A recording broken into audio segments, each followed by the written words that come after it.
Skip wrote a wonderful book called The Book of Mistakes, and that's what we're going to talk about. Brief introduction. Skip is an accomplished CEO, growth-oriented business leader, and keynote speaker. He is known for his track record of successfully repositioning companies and dramatically improving results while improving the corporate culture. He is a keynote speaker on topics ranging from leadership, personal development, growth strategies, culture, corporate turnarounds, and the future of publishing that I do want to talk about later on, Skip. So, Skip, welcome to the show. And you wrote the book again. It's called The Book of Mistakes. The subtitle is 9 Secrets to Creating a Successful Future. Skip, you wrote this book in the story format. I found it fascinating. And by the way, the book is superb, so great job. But why did you choose that format? Well, thank you. I thought in your introduction, Marty, you said that your purpose is to enthusiastically share stories. And that's exactly what I wanted to do. I wanted to enthusiastically share these key learnings that I've had in a story because we remember stories.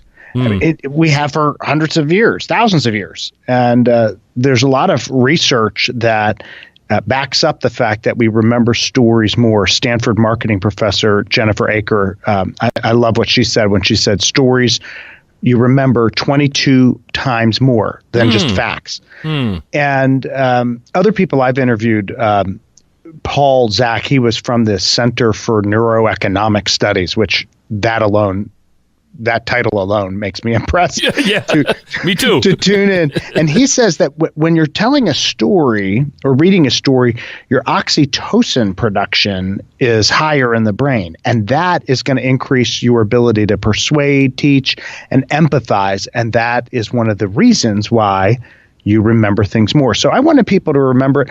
But really and truly, if you think about it, I just didn't want it to be boring. Okay, that's practical. Yeah. I wanted people to enjoy it, and to a lot of people, especially younger people, they don't want to read every nonfiction book. I was thinking of my daughter who's graduating from college, and how do you instill some of these ideas that you can just pick up, read, enjoy a story, be entertained, talk about the story, but you're really learning these key concepts along the way. So I understand that scientifically. It makes sense to me. You're a CEO. You're an accomplished CEO. You're involved with growth-oriented businesses. Did you understand these principles when you were a CEO? And did you apply them in the organizations that you were involved with?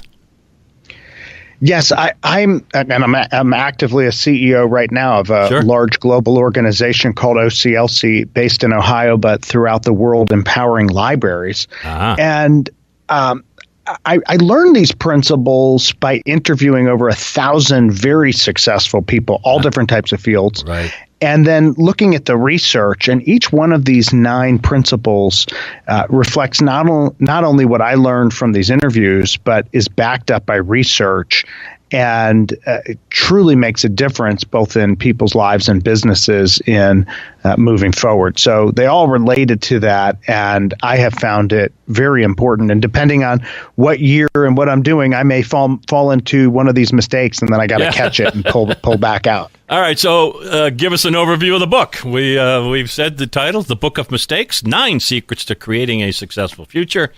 Give us an overview of the book. Well, the book is written as a story, like we said, and it's an ancient manuscript called The Book of Mistakes that goes from generation to generation, and only a select few have access to this manuscript. And you can learn these 9 mistakes that if you master them, it will make you and your business more successful. And the idea is that in each generation, only a handful of people have had them, and that we all learn these 9 mistakes throughout our lives. But by the time we learn them, it's often too late. If you have the manuscript, you learn much earlier. So it's about a young man named David who's very stressed, disheartened. He kind of has a job, but he's kind of miserable in his cube, and he's thinking, this is just not the life that I wanted. And then one day he runs into this mysterious young woman, and his life starts to change dramatically as he meets 9 teachers that teach him these key mistakes in life.